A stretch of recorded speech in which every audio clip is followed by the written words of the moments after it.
wasn't a bullet that sealed his fate, nor the glint of gold in a dusty creek. For the man they called the Virgin Apache, destiny arrived on the edge of a frozen wind, wrapped in a simple act of kindness. He was a man who had sworn off the warrior's path, a man who lived by the quiet whisper of the land. But when he gave his father's sacred jacket to a shivering stranger, he didn't just save a life. He unknowingly invoked an ancient law, a blood promise he never knew existed. The next dawn, he awoke not to the song of the meadowlark, but to the chilling silence of 200 Comanche warriors lining his fence, their lances a forest of death, waiting for him. The wind that swept down from the Dragoon Mountains had teeth. It was a late autumn cold snap, unusual for the Arizona territory, and it bit with the spite of a cornered rattlesnake. It tore at the canvas flap of Taza's modest wickiup, a hybrid of Apache tradition and settler practicality he'd built at the edge of his small plot of land. His cabin, a more solid affair of hand-hewn pine, stood nearby, its chimney breathing a lazy curl of smoke into the slate-gray sky. Taza was a man caught between worlds. Born of the Chiricahua Apache, he had seen the bloody futility of the wars in his youth. He had seen friends die for a patch of land that would be taken anyway, had seen the fire of his people dimmed by broken treaties and the relentless march of the blue coats. So he had chosen a different path. He'd traded the lance for the plow, the war cry for the soft nicker of his 2 horses.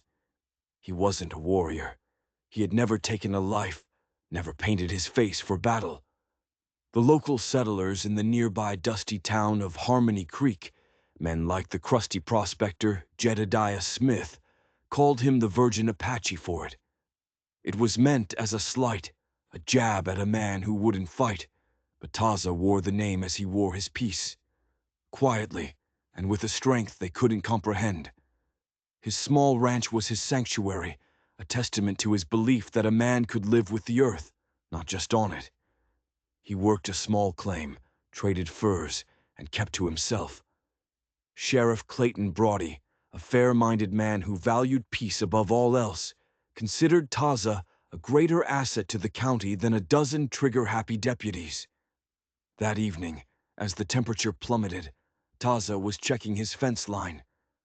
The cold was a physical thing, a presence that seeped through his thick wool shirt and into his bones. He was about to turn back when he saw it, a small, huddled shape against the growing dark, half hidden in a thicket of mesquite near the dry creek bed. His first thought was a wounded coyote, but the shape was too still. Caution was a second language to anyone who lived in these lands. He moved with a silence born of instinct, his moccasins making no sound on the hard, cold earth. As he drew closer, the shape resolved into a person, a young woman slumped against the trunk of a skeletal tree. She was native. That much was clear from her buckskin dress and the intricate beadwork on her moccasins, though the patterns were not of his people. Her face was pale, her lips tinged with blue, and her black hair was matted with frost. She was shivering violently, her breaths coming in shallow, ragged puffs. She was dying. The cold was claiming her. Taza knelt beside her. Her eyes fluttered open, dark and wide, with a fear that was quickly being consumed by a lethal lethargy. He saw the faint tattoo on her wrist, the mark of a Comanche, an enemy. His people and hers had been spilling each other's blood across these plains for generations. Every instinct screamed at him to leave her, that to help her was to invite trouble of the worst kind. But the man who had turned his back on war could not turn his back on a soul in need. He saw not a Comanche, but a human being, a daughter, a sister, losing her battle with the cruel indifference of nature. He tried to speak to her in his own tongue, then in the broken Spanish they used for trade. She only stared, too weak to respond. He knew he had to get her warm and fast. His cabin was too far to carry her in this state. He built a small fire with the practiced ease of a lifetime spent outdoors, shielding the nascent flames from the wind with his own body. The fire caught, and a small pool of warmth began to push back the encroaching cold. It wasn't enough. He looked at the jacket he wore. It was old, the deerskin worn as soft as a whisper, the seams stitched by his mother's hand, fringed and beaded in the old way. It was more than a garment. It had belonged to his father, Mangus, a war leader of renown who had died fighting the Mexicans long ago. It was the only thing Taza had of him, a tangible link to a heritage he had both honored and rejected. The jacket carried the scent of pine smoke, horse sweat, and a faint, lingering trace of his father's spirit. It was his most sacred possession. Without a second thought, he shrugged it off. The frigid air hit him like a physical blow, but he ignored it. He gently lifted the young woman and wrapped his father's jacket around her trembling shoulders. The deerskin was thick, lined with rabbit fur, and immediately it began to trap the precious heat from the fire.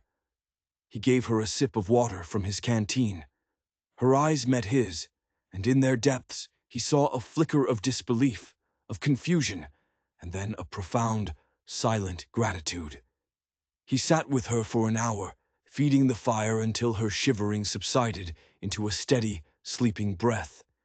He knew she would live. The wind howled around them, but in their small circle of firelight, a fragile peace held. When he was certain she was out of danger, he rose. He looked down at the jacket, now warming another, and felt a strange sense of loss, but no regret. He turned and walked back toward his cabin, the wind cutting through his thin shirt, feeling colder and more alone than he had in years.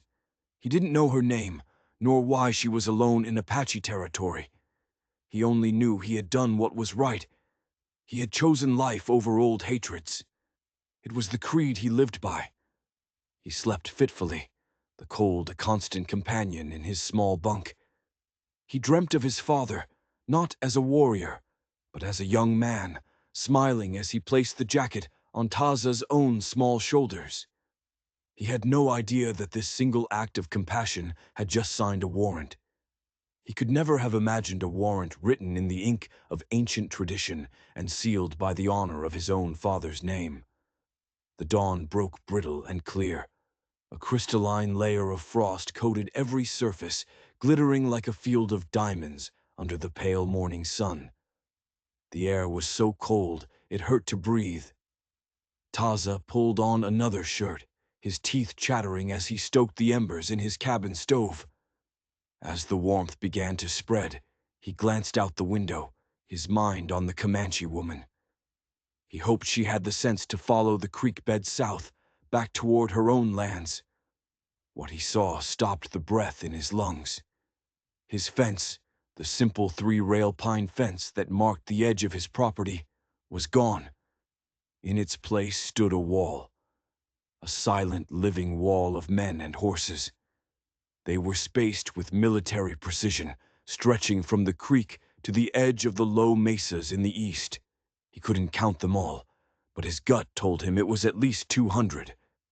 They were Comanche, warriors, painted for battle, their faces stark masks of red ochre and black charcoal. They sat astride their powerful war ponies, holding feathered lances that pointed toward the cold, uncaring sky. The sheer number of them, the unnerving stillness, was a display of power meant to terrify. A declaration. It was an army, and it was parked on his doorstep. Taza's blood ran cold, a chill that had nothing to do with the morning frost. This had to be about the woman. They must have tracked her, found her wearing his father's jacket, and assumed the worst, that he had harmed her, taken her, stolen from her. In the brutal calculus of the plains, such an act, real or perceived, could only be answered with blood. His blood, and the blood of anyone who stood with him. His heart hammered against his ribs. He was one man, a man of peace with a hunting rifle and a single-shot pistol. He was facing a war party that could wipe Harmony Creek off the map before breakfast was over. His first instinct was to run, to saddle his horse, and flee into the mountains he knew so well. But where would he go? This was his home, and the sight of that silent army held him rooted to the spot. There was something more than just menace in their stillness. It was a question, a summons. The news traveled fast. Jedediah Smith, checking his traps along the creek, saw the warriors and rode his mule into Harmony Creek like a man possessed. Within the hour, the town was in a panic. Men grabbed their rifles. Women and children were hurried into the stone-built church. They were terrified, certain that the Comanche were there to raid and burn. Sheriff Clayton Brodie was a man defined by a weary pragmatism. He was a veteran of the Civil War, with a face like a weathered map and eyes that had seen too much. He knew a direct confrontation with 200 Comanche was not a fight, it was a massacre. He also knew Taza. He knew the man's character. Something wasn't right. "Hold your fire," Brodie commanded his hastily assembled posse of frightened townsmen. "Nobody fires a shot unless I give the word." "They're at Taza's place, lined up tight as ticks on a hound, Sheriff," the old prospector rasped, his eyes wide. "Just sitting there, staring. It's the spookiest thing I ever did see." Brodie made a decision. He slung his rifle over his shoulder in a gesture of non-aggression and rode out alone toward Taza's ranch. He saw Taza standing on his porch, not hiding, but waiting.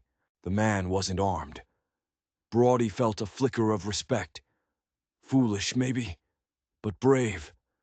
As Brodie rode up, Taza gave a grim, slight nod. "Sheriff," was all he said. Brodie looked from Taza to the terrifying tableau at the fence. "Care to tell me why it looks like the apocalypse decided to start on your front lawn?" "I think I helped the wrong person," Taza said, his voice low and steady. He quickly explained what had happened the night before. The shivering woman, the act of kindness, the jacket. Brodie chewed on his lip, his gaze sweeping over the warriors. They hadn't moved a muscle. They were watching, waiting for the next move in a game whose rules he didn't understand. "The jacket," Brodie mused. "There's more to this than a simple good turn. They're not here for a raid. This is formal." As if on cue, one of the warriors dismounted and began to walk toward them. He was a powerfully built man with a face that looked like it had been carved from granite. He carried no weapon in his hands, but his presence was more intimidating than any drawn bow. He stopped a respectful distance from the porch. "I am Stone Hoof," the warrior said, in perfect, if heavily accented, Spanish. His eyes were not on the sheriff, but locked on Taza. "I am second to War Chief Iron Hand. We have come for the man who wears the spirit of Mangus." Taza's breath caught. They knew his father's name. "I am the son of Mangus," Taza replied, stepping forward. "My name is Taza." "The daughter of our chief returned to us this morning," Stone Hoof continued, his voice a low rumble. "She was cold, but she was alive. She wore a jacket that has not been seen by our people in a generation. The jacket of the Covenant." "Covenant?" Brodie asked, his hand hovering near his pistol. "What covenant?" Stone Hoof ignored him. His focus was entirely on Taza.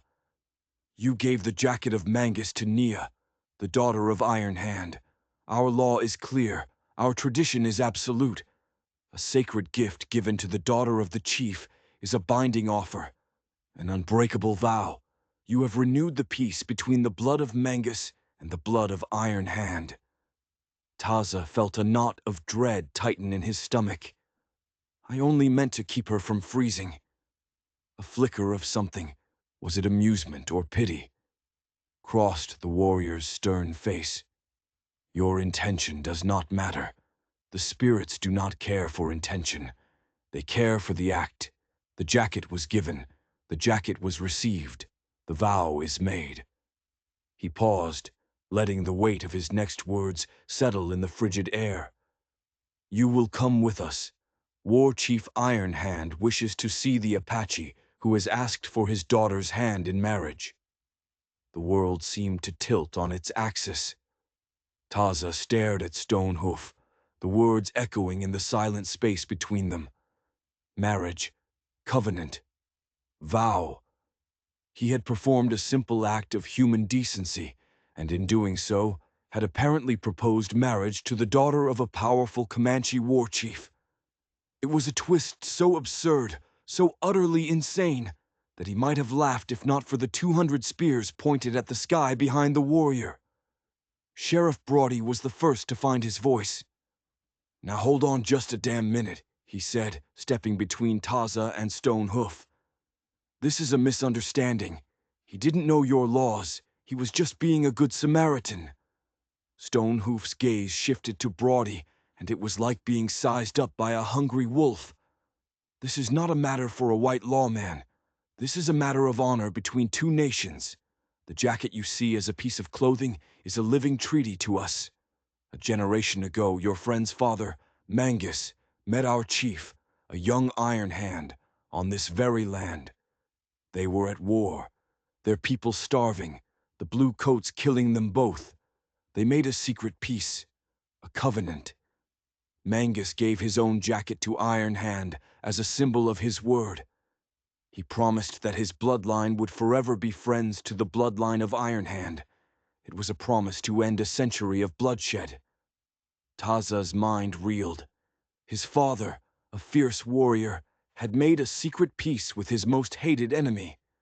He had never spoken of it. No one had. It was a piece of history hidden from the world. Iron Hand honored that peace, Stonehoof continued, his voice resonating with pride. He never raided Apache lands again, but the peace was forgotten by all others. Mangus was killed. Iron Hand grew old. The jacket was lost when Iron Hand was wounded in a battle with the Texans. We thought the covenant was broken forever, until last night. He turned back to Taza. "You, the son of Mangus, found the daughter of Iron Hand dying, and you covered her in your father's own jacket. You returned the symbol of the covenant. To us, there is only one meaning for such an act. You have declared your father's promise is still alive. You have bound yourself to us. You have bound yourself to Nia." Taza felt trapped. It was a cage made not of bars, but of honor, history, and his own father's legacy. To refuse would be to spit on his father's memory. It would be seen as the ultimate insult, a declaration that the peace was a lie. These warriors were not here to kill him for a crime he'd committed, but to hold him to a promise he never knew he'd made. The outcome, if he refused, would likely be the same: violence. "What if I say no?" Taza asked, his voice barely a whisper. "To refuse is to call your father a liar," Stonehoof said, his tone turning to ice. "It is to call our chief a fool for believing him. The peace will die, and the war that follows will start with your blood." Brodie placed a hand on Taza's shoulder. "Son, don't you do anything foolish." But Taza knew he had no choice. He had lived his life trying to escape his father's shadow as a warrior, only to be snared by his father's secret legacy as a peacemaker. He looked past Stonehoof at the silent army. They were not an invading force. They were an honor guard, an escort. "I will go," Taza said, his decision solidifying in his chest. "I will speak to this Iron Hand." Brodie looked aghast. "Taza, you go into that camp. You may never come out." "If I stay, the killing will come here," Taza replied, his gaze meeting the sheriff's. "This is my burden to carry." Stonehoof nodded once, a gesture of grim approval. "Get your horse." As Taza went to saddle his mare, Brodie walked with him. "I can't let you do this, son. I can't just let them take you." "You can't stop them, Clayton, and we both know it," Taza said quietly, cinching the saddle. "Listen to me. Keep the townsfolk calm. Tell them I've gone to parley. Whatever you do, don't let anyone follow. One stray bullet, and this whole valley will be an open grave." With a final look at his small, peaceful cabin, Taza mounted his horse. He rode with stone hoof toward the waiting warriors. As he passed, the sea of men parted for him, their dark, painted faces unreadable. He was swallowed into their ranks, a lone man of peace surrounded by the living embodiment of war. They turned as one and began the long ride south, their horses' hooves a muffled thunder on the frosted ground. Sheriff Brodie watched them go until they were just a dark ribbon on the horizon. He felt a profound sense of dread. The Virgin Apache, the quietest man in the territory, was riding into the heart of the Comanche Nation to answer for a promise he didn't know he'd made. All because of a simple act of kindness on a cold winter's night. The ride was long and silent. The Comanche warriors did not speak to him, but Taza didn't feel like a prisoner. He was treated as an honored, if mysterious, guest. They shared their jerky and water with him, and when they made camp that night, he was given a place near the central fire. Still, the weight of their scrutiny was immense. Every warrior who looked at him seemed to be measuring him, judging him against the legendary father he barely remembered. They arrived at the Comanche winter camp the following afternoon. It was a massive village nestled in a hidden, high-walled canyon, protected from the wind. Hundreds of teepees dotted the canyon floor, and the air was thick with the smell of wood smoke and roasting meat. Children stopped their playing to stare as the huge war party rode in with Taza at its center. He was led to the largest teepee, before which sat an old man. His face was a web of deep lines, his long white hair braided with eagle feathers. His eyes, though clouded with age, were sharp and intelligent. He sat wrapped in thick buffalo robes, but there was an undeniable aura of power about him. This was War Chief Iron Hand. Beside him stood the young woman, Nia. She was dressed in a clean, beautifully beaded dress, her health restored. She clutched his father's jacket tightly around her shoulders, and when her eyes met Taza's, she looked away, her face a mixture of guilt and apprehension. Taza dismounted and stood before the chief. "So," Iron Hand's voice was a gravelly whisper, yet it carried the authority of a rock slide. "You are the son of Mangus. You have his eyes." "I am Taza," he said simply. "You have returned the covenant," Iron Hand stated, his gaze intense. "My daughter told me of your kindness. You saved her life before you could have known who she was. This speaks well of your spirit. But kindness is not enough to join my family. The jacket is a promise of peace, but peace is paid for with strength. My people follow a strong leader. My daughter will marry a strong man." Suddenly, a new voice, sharp and laced with contempt, cut through the air. "He is not strong. He is a farmer who smells of turned earth, not the blood of his enemies." A young warrior stepped forward from the crowd. He was tall and powerfully built, his face a mask of arrogant fury. His chest was adorned with the claws of a great bear. This was Black Moccasin, the most feared and respected warrior of his generation, and he was staring at Taza with pure, unadulterated hatred. "Nia was promised to me," Black Moccasin snarled, pointing a finger at Taza. "I will not let her be given to this Apache dirt scratcher.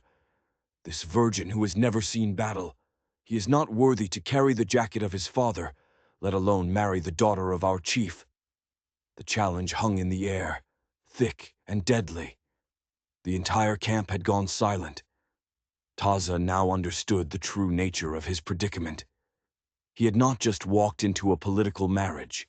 He had walked into a bitter rivalry. He had saved a life only to find he would now have to fight for his own. The challenge from Black Moccasin was more than just the roar of a spurned suitor. It was a schism cracking through the heart of the Comanche camp. The younger warriors, men who had grown up on tales of battle and glory, murmured their assent. They saw Taza as Black Moccasin did, an outsider, a man of a rival tribe, and worse, a man whose hands were clean of blood. To them, his pacifism was not a philosophy, but a weakness, a stain on the honor of the warrior he was supposed to be. Chief Iron Hand raised a hand, and the murmurs died instantly. His ancient eyes shifted from the furious Black Moccasin to the stoic Taza. He was a leader caught between the promise of a peaceful past and the demands of a violent present. Black Moccasin speaks with the fire of youth, Iron Hand said, his voice carefully neutral. His heart is strong for our people. His honor has been offended. He then turned his gaze fully onto Taza. Our ways demand that such a challenge be met. He says you are not worthy. What say you, son of Mangus? Taza felt the weight of hundreds of pairs of eyes. He could feel the animosity rolling off Black Moccasin in waves. Every instinct screamed that this was a trap. If he fought and won, he would be a killer, betraying the very principles that defined him. He would earn their respect through the very act he despised. If he fought and lost, he would be dead. And if he refused to fight, he would be branded a coward, shaming his father's name and invalidating the covenant, which would almost certainly mean his death and the end of the fragile peace. It was a perfect, deadly box. My path is my own, Taza said, his voice calm and clear, carrying across the silent plaza. It is not the path of the warrior, but do not mistake a peaceful hand for a weak one. Strength is not measured only in the taking of lives. Black Moccasin laughed, a harsh, grating sound. Words are the talk of a woman. I measure strength by the fear in my enemy's eyes and the weight of his scalp in my hand. I challenge you, a trial by combat to the death. The winner takes the woman and the honor. The loser feeds the crows. A roar of approval went up from the younger warriors. Nia, standing beside her father, flinched, her hand tightening on the deerskin jacket. Her eyes pleaded with her father to intervene. She had brought this upon Taza. His death would be her fault. Iron Hand's face was like stone. He knew that to deny the challenge would be to show weakness, to undermine his own authority and alienate his strongest warrior. Yet he also saw something in Taza's quiet defiance that resonated with the memory of his father, Mangus. Mangus had been a great warrior, but it was his wisdom, his vision for peace, that had led to their secret covenant. A fight to the death proves only who is the better killer, Iron Hand declared, his voice cutting through the noise. It does not prove who is the better man. It does not prove who is worthy of this covenant. He looked from Taza to Black Moccasin. There will be no combat to the death. Black Moccasin bristled, taking a step forward in protest. Chief, our traditions also speak of tests of the spirit, of endurance, and of the hunt. Iron Hand thundered, his old voice booming with surprising force. You wish to prove your worth? Then you will both prove it. The white horns of the Sierra Diablo have not been seen in a generation. They are mountain goats, clever as spirits, swift as the wind. Legend says their horns hold the wisdom of the earth. A warrior who could hunt one would be a legend himself. He pointed a gnarled finger toward the jagged, snow-dusted peaks that loomed on the distant horizon. You will both go into the mountains. You will take with you only a knife, a bow, and 3 arrows. The first man to return with the horns of a white horn will be deemed worthy. He will have the hand of my daughter. The other will leave this camp and never return. It was a brilliant, if brutal, compromise. A test of skill, tracking, and fortitude, not just brute strength. Black Moccasin's face split into a cruel, confident grin. He was the greatest hunter in the tribe. Stalking prey in treacherous mountains was his art. This quiet Apache farmer stood no chance. I accept this test, my chief, Black Moccasin said, bowing his head in a gesture of respect that barely concealed his arrogance. Iron Hand turned to Taza. "And you, son of Mangus?" Taza looked toward the forbidding mountains. It was a deadly trial, and he knew Black Moccasin would not hesitate to arrange an accident for him on those lonely slopes. But it was a chance. It was a test he could face on his own terms. He was not a warrior, but he was a child of the wilderness. He knew the mountains as well as he knew his own heart. "I accept," Taza said. Later that evening, as Taza prepared his meager supplies, Nia approached him, her steps hesitant. The jacket, his father's jacket, was draped over her arm. She held it out to him. "You should take this," she whispered, her eyes downcast. "It is yours. It will keep you warm in the mountains." Taza looked at the jacket, then at her face etched with guilt. "The jacket is no longer mine," he said gently. "A gift is a gift." "This is my fault," she said, her voice trembling. "I was running away. My father arranged my marriage to Black Moccasin. I do not love him. He is cruel and arrogant. I was trying to reach my cousins in the Mescalero lands when the storm hit. You saved me, and in return, I have brought you a death sentence." Taza finally understood the full picture. Her desperation, her flight. He had stumbled into the middle of a family drama that now threatened to erupt into a tribal war. "Your father has given me a chance to earn my life, not just my death," he replied. "That is more than most men get. Black Moccasin may be a great hunter, but he hunts with his rage. It makes him loud. The mountains favor silence." Nia looked up, meeting his eyes for the first time. She saw no fear in them, only a calm resolve. She saw the same quiet strength that had made him wrap his own coat around a dying enemy. "Be careful, Taza, son of Mangus," she said, pulling the jacket back around her own shoulders as if for protection. "His pride is as dangerous as any cliff edge. He will not be hunting only goats in those mountains." Taza simply nodded. He knew the test was not just about finding the mythical Whitehorns. It was about surviving Black Moccasin. He had walked away from the warrior's path, but it seemed the path had finally hunted him down. The Sierra Diablo were aptly named. They were a jagged, brutal spine of rock and ice that clawed at the sky, a place where the wind never ceased its mournful song and the shadows hid secrets older than man. For 2 days, Taza and Black Moccasin journeyed into this vertical wilderness, their rivalry a silent, simmering thing that filled the vast emptiness between them. Black Moccasin moved with an aggressive confidence, pushing forward relentlessly, his powerful legs eating up the steep terrain. He treated the mountain as an adversary to be conquered, crashing through underbrush and making no secret of his trail.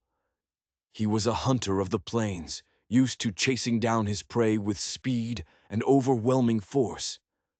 Taza, in contrast, became part of the mountain. He moved with a patient, deliberate grace, his moccasins finding silent purchase on stone and pine needles. He conserved his energy, his eyes constantly scanning, reading the subtle language of the wilderness. A bent twig, a disturbed pebble, the far-off cry of a hawk. He was not fighting the mountain, he was listening to it. He knew Black Moccasin was watching him, waiting for a moment of weakness. On the second night, as Taza made a small, smokeless fire in the shelter of a rock overhang, a large boulder suddenly dislodged from the cliff above, crashing down just feet from where he sat. It was too precise to be an accident. Taza simply extinguished his fire and melted into the deeper shadows, spending the rest of the night in a different location, his senses on high alert. Black Moccasin was not just his competitor, he was his predator. By the fourth day, high up near the snow line, Taza found the first sign: tracks. They were cloven like a deer's, but sharper, and dug into the rocky soil with a confidence that spoke of a creature born to the cliffs. He followed them, his pace slowing, his focus narrowing to a razor's edge. The trail led him to a place the Comanche rarely ventured, a series of treacherous ledges and wind-hollowed caves. He knew Black Moccasin was not far behind. He could feel the warrior's impatient energy, a discordant note in the mountain's harmony. Taza found a high perch, concealing himself among the ancient, gnarled junipers, and waited. An hour later, Black Moccasin appeared, moving recklessly along the ledge below. His arrogance made him careless. He was looking for horns, not for the delicate signs of passage. He passed Taza's hiding spot without a glance. Taza let him go. This was not a race of speed. It was a test of spirit, as Iron Hand had said. He continued his own ascent, following a different, more difficult path that the tracks seemed to favor. The air grew thin and bitingly cold. He spent hours navigating a sheer rock face, his fingers and toes finding purchase in tiny cracks, the world a dizzying drop below him. It was a climb that tested every fiber of his being, a meditation of muscle and will.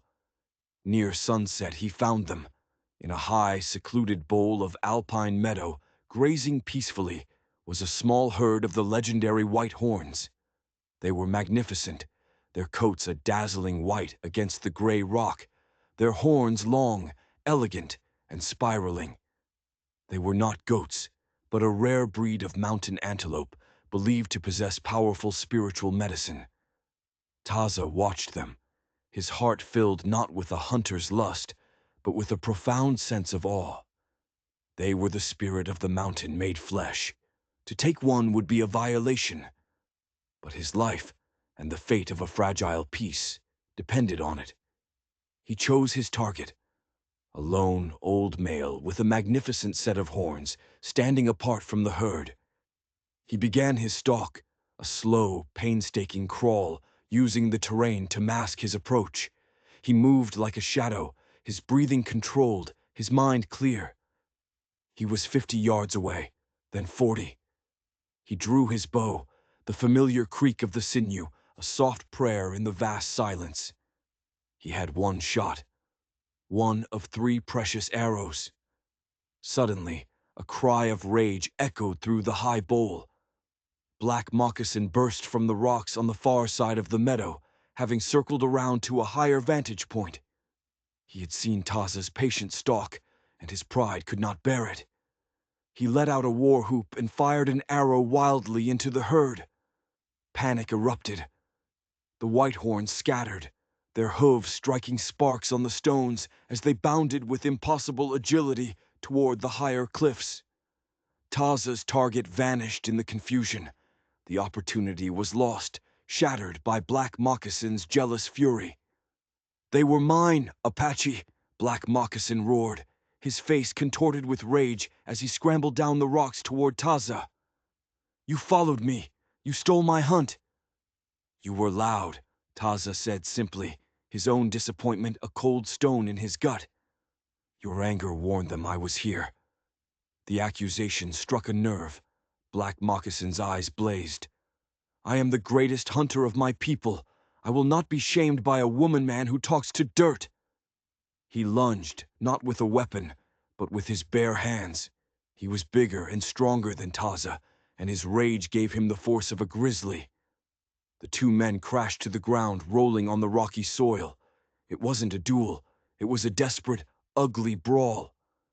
Black Moccasin's fists were like hammers, but Taza was wiry and quick. He twisted, using his opponent's momentum against him, trying to subdue rather than injure. Their struggle took them to the edge of the meadow, near a steep, scree-covered slope that fell away into a deep, shadowy gorge.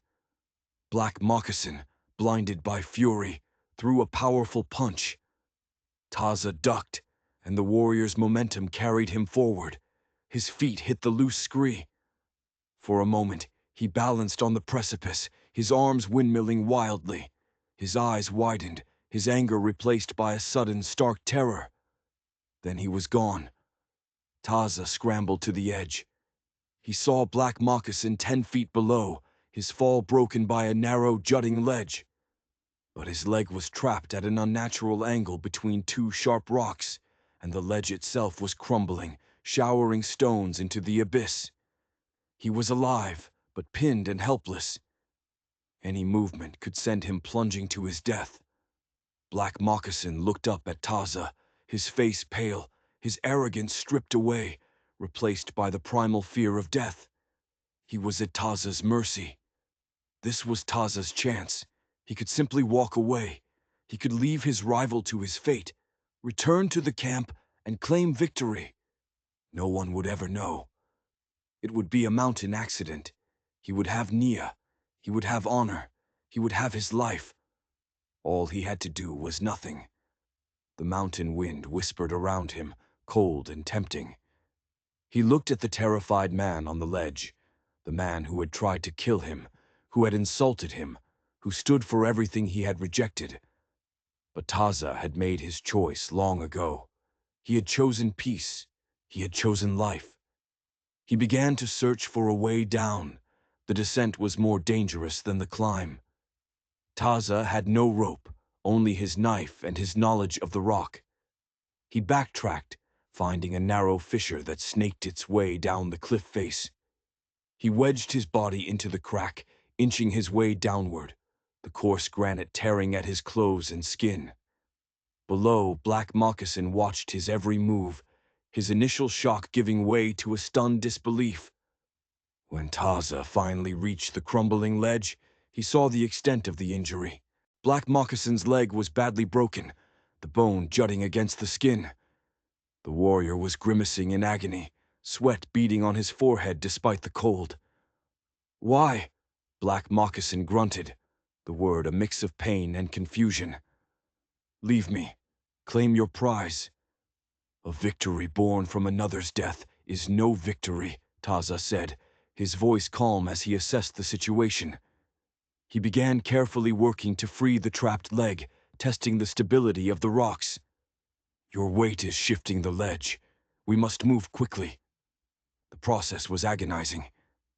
Every slight movement sent a shower of pebbles into the chasm and a jolt of searing pain through Black Moccasin.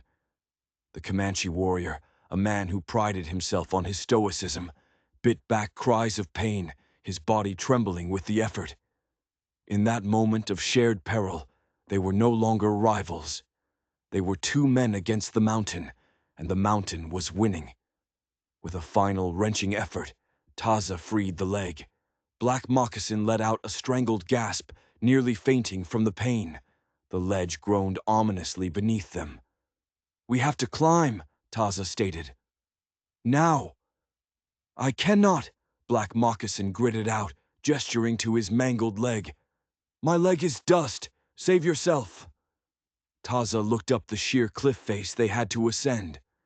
He looked at the larger, heavier man beside him. There was only one way. "Put your arm around my neck," he commanded. Black Moccasin stared at him. "What? You cannot be serious. You will kill us both." "We will die if we stay here," Taza said with unshakable certainty. "Trust me." Hesitantly, Black Moccasin did as he was told. Taza took the warrior's weight, a staggering burden that threatened to send them both toppling into the abyss. And then he began to climb. What followed was a feat of almost superhuman endurance. It was a slow, torturous ascent, a battle for every inch. Taza, smaller and lighter, used every ounce of his strength, his muscles screaming in protest. His knowledge of the rock was the only thing that kept them alive. He found handholds no one else would see, used his feet as braces, his body as a lever. Black Moccasin, for his part, did what he could, trying to find purchase with his good leg, his hands gripping Taza's shoulder with a desperate strength. They were not climbing as two men, but as one. Taza was the mind and muscle. Black Moccasin was the dead weight, the burden that had to be carried. Hours passed. The sun began to dip toward the horizon, painting the peaks in hues of orange and blood. They were exhausted, battered, and bleeding. But they were alive. Finally, Taza hauled them both over the lip of the gorge, and back onto the solid ground of the high meadow. They collapsed, gasping for air, their bodies trembling with exhaustion. For a long time, neither spoke. The only sound was the eternal wind. Black Moccasin looked at Taza, who was tending to his own cuts. The Apache's face was scraped and bruised, his body gaunt from the effort, but his eyes were clear. In them, Black Moccasin saw no triumph, no pity, only a profound and weary strength he had never encountered before. It was not the strength of a killer, but the strength of a survivor, a protector, a strength that could carry the weight of another man up a cliff face. "You saved my life," Black Moccasin said, his voice raspy with awe and shame. "I tried to shame you, I tried to kill you, and you saved me." "On the mountain, we were not Apache and Comanche," Taza replied, looking out at the vast wilderness. "We were just men, and a man does not leave another man to die." He fashioned a crude splint for Black Moccasin's leg, using their bows and strips of leather from their clothing. He helped the warrior to his feet, or rather, to his one good foot. The journey back was going to be even harder than the journey out. They had no prize, no horns of the mythical white horn. They had failed the test. Their return to the Comanche camp 2 days later was a shocking sight. They stumbled out of the wilderness, not as victor and vanquished, but as a man and his crutch. Taza, himself weary to the bone, supported the hulking Black Moccasin, helping him hop the last few yards into the center of the village. A crowd gathered, their faces a mixture of confusion and astonishment. Iron Hand emerged from his teepee, Nia close behind him. His old eyes took in the scene. The two empty-handed warriors, the shattered leg, the way Taza supported his bitter rival. "The test is over," Iron Hand announced, his voice carrying a note of finality. "Neither of you brings the horns. You have both failed." Black Moccasin painfully lowered himself to the ground before his chief. "No, my chief," he said, his voice strained but clear for all to hear. "We didn't fail." He looked up, not at Iron Hand, but at the assembled people, his people. "I found the white horns, but my pride and my anger blinded me. I ruined the hunt. My foolishness nearly cost me my life." He gestured toward the distant peaks. "I fell. I should have died. This man," he said, pointing a trembling finger at Taza. "This man I called a coward. This man whose life I made forfeit. He climbed down into the jaws of death and carried me back."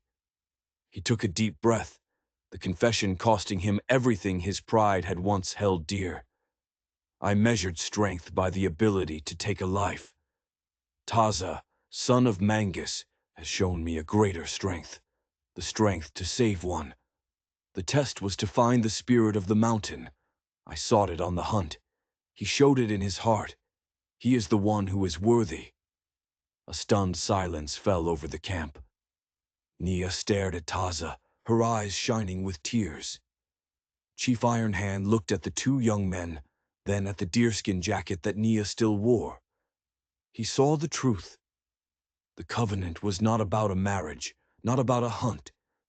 It was about forging a bond between two peoples through an act of selfless honor. His old friend, Mangus, would have been proud. Taza had not only honored the covenant, he had embodied it. The chief stepped forward and placed a hand on Taza's shoulder. "Black Moccasin speaks the truth. The jacket of the covenant has found the right man. You have proven your worth, not with a prize, but with your spirit. You have the heart of a chief." Taza had gone into the mountains, a stranger and a target. He had returned a legend. He had not taken a life, but he had won the respect of an entire nation. He had not bent his principles, but he had bent the will of his staunchest enemy into that of a loyal friend. The 200 warriors who had lined his fence as a threat now looked upon him as a brother. The days that followed were transformative. Taza was no longer the outsider. He was a man whose name was spoken with reverence. The story of his selfless rescue of Black Moccasin had remade him in their eyes. The warriors who had once seen a weak farmer now saw a leader with a strength they had never known. Chief Iron Hand summoned him to his teepee. With Nia present, the old chief spoke with profound wisdom. The covenant was a promise of kinship, not a cage, he said, his ancient eyes clear. He released Taza from any obligation. Nia, in turn, offered him his freedom. "You saved me, and you saved the man I was meant to marry," she said, her voice steady. "You're not bound by our traditions. You may return to your home." It was the escape he once would have craved. But looking at Nia, and thinking of the community that had finally accepted him, Taza saw that his solitary cabin was no longer peace, but loneliness. "A bridge needs to be anchored on both sides," he declared, his voice firm. "My father started this bridge. My place is here to finish it. If Nia will have me, I would join my life with hers, not by tradition, but by choice." A brilliant, genuine smile lit up Nia's face. Their wedding was a simple ceremony that sealed a true alliance. Taza did not become a Comanche warrior. He became a different kind of leader. He taught them how to negotiate and build, his wisdom protected by the fierce, now unshakable loyalty of Black Moccasin. Months later, Taza rode into Harmony Creek, Nia by his side, and Black Moccasin leading their honor guard. Sheriff Brodie watched them approach, a slow grin spreading across his weathered face. "Well, I'll be," he drawled. "Looks like you went to a wedding and accidentally became a chief." Taza smiled back. "Something like that. We've come to trade." The sight of former enemies bartering goods in the dusty street was the beginning of a new era. His father's jacket, which he now wore proudly, was no longer a relic of a past he fled, but the symbol of a future he was building. One courageous, compassionate act at a time. And so the legend of the Virgin Apache was born, not as a tale of bloodshed and battle, but as a testament to a different kind of courage. It's a story that reminds us that true strength isn't found in the ability to destroy, but in the will to protect and unite. Taza's journey shows that a single compassionate choice can echo through generations, turning a simple jacket into a sacred treaty, and a cold, dying enemy into the love of a lifetime. His story proves that even in the harshest landscapes of the Old West, the most powerful force was never a gun or a lance, but the unshakable spirit of a good man. If this story of honor, sacrifice, and the untold tales of the West moved you, please show your support by giving this video a thumbs up. These legends deserve to be told, and every like helps them ride a little further. Don't forget to subscribe and ring that notification bell so you won't miss our next journey into the heart of the past. And please, share this story with someone who appreciates that heroes come in all forms.